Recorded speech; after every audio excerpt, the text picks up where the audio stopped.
Hi, I'm Veronica Entwistle. I'm an intuitive and energy counselor, and I've been exploring how people work and what spirituality is for many, many years. And because I do so many radio interviews, I get all kinds of books so I can talk with authors about what their process of evolution and spiritual growth is, or even spiritual denigration. So I wanted to talk to you about some of the books that I enjoy a great deal. Here's an old one, the Bhagavad Gita. But this one is rewritten, and it's done so that Westerners can understand the depth of that ancient epic, almost poem, piece of work that's been used in Hindu culture for a long time. This one is by Jack Hawley, and I refer to it so often to get tidbits of spirituality or in-depth interpretation that get me through my week or my month, who knows. That's only one of them. Here's another one. This is a little bit more current. It's called Saving Red. It's about using your spirituality, your philosophy, all kinds of energy work and so on to work with the consciousness, with the well-being of a horse. It's the kind of story that takes you right into the horse's existence, but also does tell us that animals need the same kind of epic learning that we do. This very touching story, Saving Red. Here's another one. This is fictionalized, Fresh Off the Starship. The great thing about Fresh Off the Starship is that the characters embody a lot of spiritual truths and multidimensional truths about karma, about meeting up with people that you've known in other times, working your way out of difficult situations with an awareness of your soul's journey.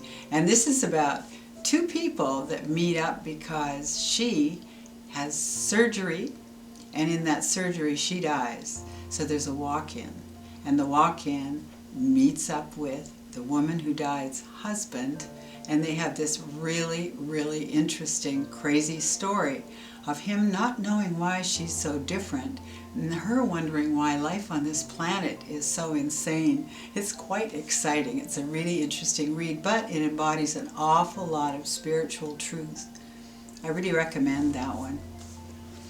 Here's another one that's about something that you and we all have to research a great deal in our mundane parts of our lives. It's called The Power of the Heart. And this is written by Baptiste de Pape. He was a lawyer, and he really didn't want to practice law. So he walked in the forest off and on for a couple of days just saying, what do I do? What's the most important thing for me to do? And the message that finally came through was, we want you to make a video or a movie of the power of the heart. And he said, what? I'm not exactly a movie maker, I'm a lawyer. But he did it anyway. And he also wrote this book, which all the pieces, The Power of the Heart, the movie, includes words from some very strong teachers these days. So the book is just full of all kinds of teachers' advices, not just one teacher, but many teachers. And also the fellow, I interviewed him on my radio show, Paradigm Shifters, and what I was struck by is he literally comes from the heart. You could feel it. You could feel the transcendent information he was radiating in his aura. It's a wonderful book. I keep this one in my sauna so I can flip through and get inspired anytime I'm in there. You might like it too, The Power of the Heart. And then a lot of our famous leaders, there aren't that many of them, but some, like Yogananda. This is one of his books. And then there is light. It's called Where There Is Light. Yogananda is an amazing teacher, a guru, who walked from the Eastern world into the Western world, seeking a way of bringing deep, ancient understandings and philosophies from things like the Bhagavad Gita into the Western culture. He has made a huge impact. And The Autobiography of a Yogi is a wonderful book. It'll take you through his personal journey into kind of enlightenment, not kind of enlightenment, he's very enlightened, but it'll take you through it in such a way as you can relate to a yogi who ultimately became enlightened. Because you can do it too, and so can I. You might want to keep these smaller books on your bookshelf to access at any given time. They're full of really insightful launches of your philosophy. Then everybody dies, and you know that. And one of the women that I did interview, but also that I've heard about for many, many years, worked in hospice and worked with terminally ill people for many years, and then began to teach about it. She's got blogs and she teaches at a university. She's just a really, really interesting woman, Lanny Leary. And the book that I love here is No One Has to Die Alone.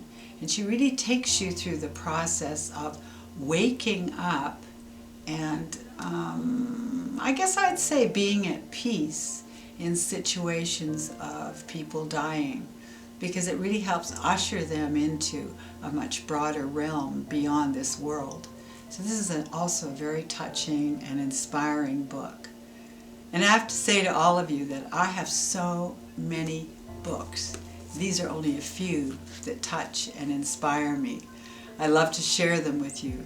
I'm including some links of interviews that I've done with some of these people, and I hope you'll enjoy some of them and subscribe to this series of videos. I'd love to hear some feedback from you.